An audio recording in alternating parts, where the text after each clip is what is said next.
हरे कृष्णा, राधे राधे। हम सभी साधक भागवत रत्न प्रहलाद जी का चरित्र श्रवण कर रहे हैं। आज का प्रसंग है हिरण्यकशिपु का कड़ा शासन। देवताओं में घबराहट, विष्णु भगवान द्वारा आश्वासन प्रदान। उधर प्रहलाद पुनः गुरुकुल में अध्ययन करने लगे और इधर दैत्यराज कठोर शासन करने लगा। यो तो दैत्यराज हिरण्यकशिपु के हृदय से विष्णु का बैर भाव एक क्षण के लिए भी दूर नहीं होता, किंतु जब से प्रहलाद के मुख से उसने विष्णु की स्तुति सुनी, तब से मानो उसके बैराग्नि में घी की आहुति पड़ गई। उसने अपने असुर अधिकारियों द्वारा सर्वत्र बड़े जोरों से उत्पात मचा दिया। देवताओं की तो जो दुरावस्था की सो की, उन मनुष्यों की भी नाक में दम कर दिया जिन पर नाम मात्र को भी विष्णु पक्षी अथवा देवानुयायी होने का संदेह हुआ। इस बात की खोज में असुरों को गुप्त रूप से नियुक्त किया गया। दैत्यराज को प्रहलाद के वचनों से यह पूरा विश्वास हो गया कि उसके विरुद्ध विष्णु भक्ति के प्रचारकों का कोई दल है, जो गुप्त रूप से लोगों में, यहाँ तक कि राजकुमार तक के मन में विष्णु भक्ति उत्पन्न करने में लगा है। इसी कारण उसने ऐसे षड्यंत्रकारी दल की खोज के लिए असुरों को गुप्त रूप से नियुक्त कर उनको कड़ी आज्ञा दी। यदि वे असावधानी करेंगे और संसार में एक भी विष्णु भक्त व्यक्ति रह जाएगा तो उन लोगों का कुशल नहीं। असुर तो यों ही देवताओं और मनुष्यों के शत्रु होते हैं। फिर उनको दैत्यराज की खुली आज्ञा मिल गई। उनको मानो अपने शत्रुओं पर अत्याचार करने और कराने का पूरा साधन मिल गया। वे निष्कारण ही देवताओं और मनुष्यों को ढूंढ कर सताने लगे और व्यर्थ ही झूठी बातें बना लोगों को विष्णु भक्त या दैत्य शत्रु कहकर दैत्यराज के कोप अग्नि का ईंधन बनाने लगे। नित्य ही न जाने कितने ब्राह्मण मारे जाते, फांसी पाते और उनकी सारी संपत्तियां जब्त कर ली जाती। विचाराधीन अपराधियों की संख्या दिन दूनी रात चौगुनी बढ़ते देख मदमत्त दैत्यराज भी बिना कुछ सुने सुनाए ही लोगों को राजविद्रोही ठहराकर प्राण दंड देने लगा। इस प्रकार चारों ओर हाहाकार मच गया। लोग खुल के रोने भी न पाते थे।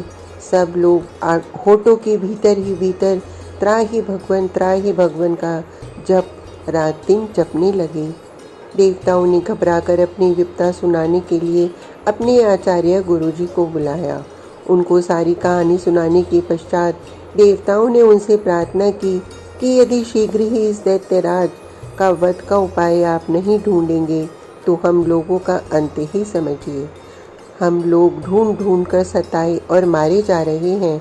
हमारी जीविकाएं यज्ञ आदि बंद कर दिए गए और हम लोगों की अर्चा पूजा करने वाला प्रथम तो कोई रहा ही नहीं। फिर यदि कोई दुबा छपा भी है तो उसको रात दिन यही चिंता है, अब गए। ऐसी दशा में विरले ही दृढ़ मनुष्य होंगे। सारांश यह कि अब हम लोग सब प्रकार से अपमानित और पीड़ित हो चुके हैं। यदि हम लोगों के उद्धार का कोई उपाय नहीं तो फिर जीवन की अपेक्षा दैत्यराज के क्रोध रूपी अग्नि में हम लोगों को अपनी आहुति दे देनी चाहिए। देवताओं की करुण कथा सुनकर बुद्धिमान बृहस्पति जी ने बड़े ही शांत भाव से सांत्वना देते हुए कहा, देवताओं, अपने पद को पुनः पाने और अपने सांप्रतिक कष्टों के निवारण के संबंध में अधीर मत हो। काल बड़ा बलवान है। तुम लोगों को धैर्य धारण करना चाहिए और इस बात का विश्वास करो, जब तक वह सर्वाधिपत्य सुख नहीं रहा तब यह देवताओं की इस दास्ता का दुख भी नहीं रहेगा। सुख दुख तो रथ के चक्र के आरे के समान आते जाते रहते हैं। इनका घूमना कभी बंद नहीं होता। जो इस काल चक्र की गति को जानते हैं और दुख को सह लेते हैं, वे पुनः सुख प्राप्त करते हैं, इसमें संदेह नहीं। संसार का साधारण नियम है कि दुख के बाद सुख होता ही है। दुख होता है तब करुणा वरुणालय केशव का स्मरण करते और दीनानाथ के शरण जाते हैं। उनके हृदय दुखी होने से शांत, दयालु और सहिष्णु हो जाते हैं। अतएव दीन बंधु भगवान उनकी प्रार्थना सुनते और उनके दुखों को दूर करते हैं। इसी प्रकार जब अधिकार प्राप्त होता है तो संसार के सारे सुख अपने चेहरे बने हुए दिखाई देते हैं। तब लोग अभिमानी हो जाते हैं और उसके वशीभूत दीन दुखियों को अपना विपक्षी मान सताने लगते हैं। मद से उन्मत्त होकर भगवान के स्वरूप इस जगत को अपनी इच्छा अनुसार प्रकृति विरुद्ध चलाने की व्यर्थ चेष्टा करते हैं और परमात्मा को भूल जाते हैं। ऐसी दशा में भगवान उनके उद्धार के लिए और अपने सांसारिक नियमों की रक्षा के लिए उनको दंड देते हैं, क्योंकि अभिमान भगवान का आहार है। इसलिए वे उनके ऐश्वर्य का नाश करते उनके परिजनों का संहार करते हैं। अतएव घबराने की कोई बात नहीं। अब दैत्यराज के अभिमान की सीमा नहीं, उसके अत्याचार की इति हो गई है। वह शीघ्र ही अपने अत्याचारों और अभिमान का शिकार होगा। आप धैर्य धारण करें। देवता कहने लगे, आचार्य, हम लोगों को तो दिनों दिन उसकी शक्ति बढ़ती ही दिखाई देती है। हमारे दुख का कभी अंत होगा, इस पर हमें विश्वास ही नहीं होता। फिर उसके वरदान का बल सुनकर अन्य कोई बुरे लक्षण दिखलाई न देने से हम लोग अधीर हो रहे हैं। देवताओं के गुरुजी ने कहा, हे देवगण, यही समय तो धैर्य धारण करने का है। जो मनुष्य विपत्ति में धैर्य धारण करते हैं वे अपने अपार दुख सागर से अनायास ही तर जाते हैं। इस समय आप दुखी हैं। हमारी समझ से इस समय उसके बड़े बुरे लक्षण हैं। उसका अंत समीप है और आप लोगों के अच्छे दिन भी अब दूर नहीं। देवगण, उसका क्षीण भाग्य हो गया है, क्योंकि उसके हृदय में शोक रूपी शत्रु ने अधिकार जमा लिया है। शोक रूपी शत्रु ऐसा प्रबल होता है कि उस पर विजय पाना तो दूर, पिंड छुड़ाना भी यदि असंभव नहीं तो कष्ट साध्य अवश्य है। यह बुद्धि को नाश कर देता है और पढ़े लिखे लोगों के वेद शास्त्र आदि के ज्ञान को भुला देता है। शोक सभी प्रकार से मतिमानों की मति को नाश करता है। इसके आक्रमण को सहन करने की शक्ति प्राय किसी में नहीं। दारुण शस्त्रास्त्रों के आघात को मनुष्य सहन कर सकता है। अग्नि की उष्णता, शोक रूपी दावानल को मनुष्य सहन नहीं कर सकता। शोक का काल का संदेशा समझना चाहिए। जिसको शोक रूपी शत्रु ने आ घेरा, समझना चाहिए कि उसकी मृत्यु समीप आ गई। इसी कारण हम अनुमान करते हैं कि हिरण्यकशिपु के मृत्यु के दिन समीप आ गए, क्योंकि उसको शोक रूपी प्रबल शत्रु ने घेरा है। इतना ही नहीं, आजकल जो दिव्य अंतरिक्ष और भौतिक शकुन हो रहे हैं वे भी यही सूचित करते हैं कि दैत्यों के आधिपत्य का विनाश होने वाला है और धर्म प्राण देवताओं का पुनः आधिपत्य। यही बात पंडित कहते हैं कि दैत्यराज के अत्याचारी शासन के दिन समाप्त हो गए। देवगण कहने लगे, आचार्य चरण, आपके अमृत तुल्य वचनों से हम लोगों को बड़ी शांति मिली है। आशा भी हो रही है कि हमारे दुख मिटेंगे, किंतु आपने दैत्यराज के शोक की जो बात कही वह समझ में नहीं आई। उसके शोक का क्या कारण हो सकता है? उसके विरोधी बड़े से बड़े देवता दिक्पाल कारागार की दारुण यातनाएं भोग रहे हैं और उसी की दास्ता में अपना नारकीय जीवन बिता रहे हैं।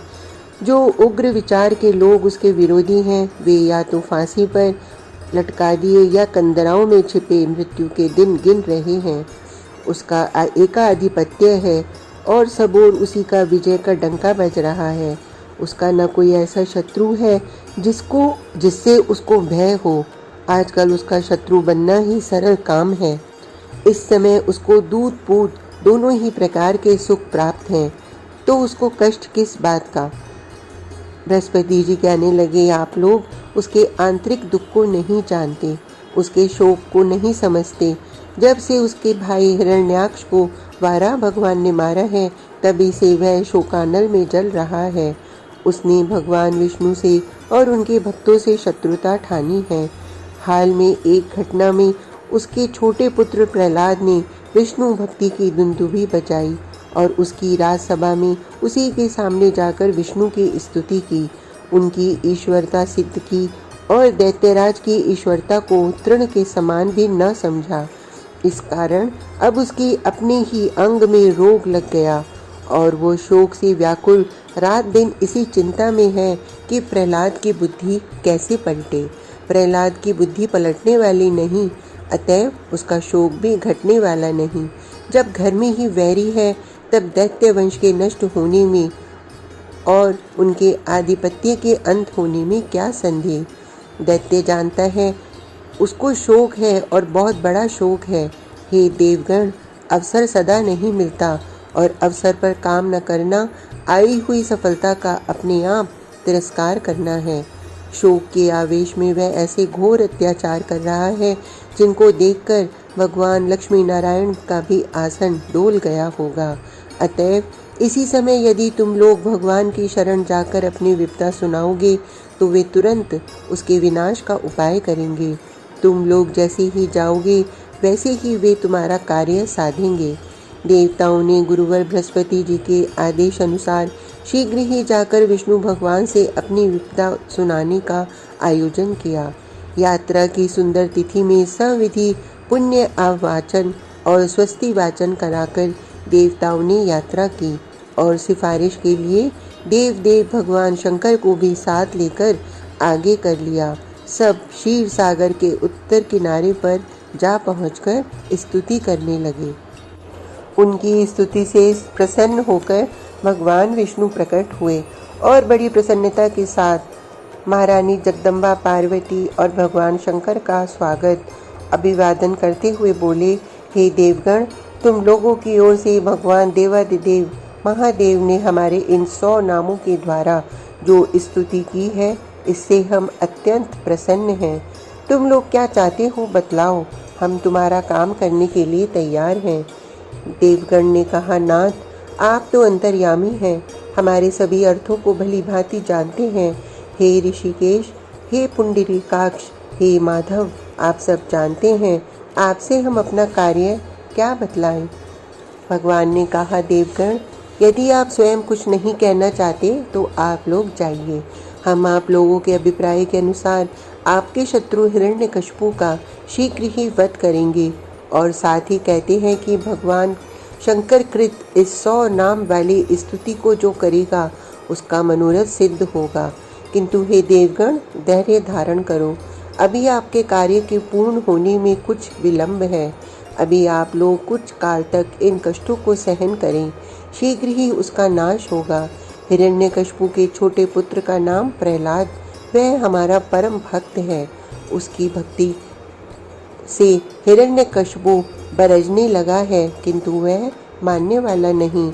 वह न मानेगा तो दैत्यराज उससे द्रोह करेगा, उसको विविध प्रकार से मारने की चेष्टा करके सताएगा। जब प्रहलाद को वह अधिक सताएगा तब हम नृसिंह रूप धारण कर आएंगे और उसको मारेंगे, तभी सारे दैत्यों का अत्याचार मिटेगा। अतएव अब इस समय हे देवादिदेव महादेव, आप अपने देवताओं को साथ ले अपने स्थान को पधारिए। भगवान के वचन सुनकर भगवान शंकर बड़े प्रसन्न हुए और अपना मनोरथ सफल समझ सब देवताओं ने उनके साथ अपने अपने स्थान के लिए प्रस्थान किया। आज का प्रसंग इतना ही। कल तक के लिए हरे कृष्णा, राधे राधे।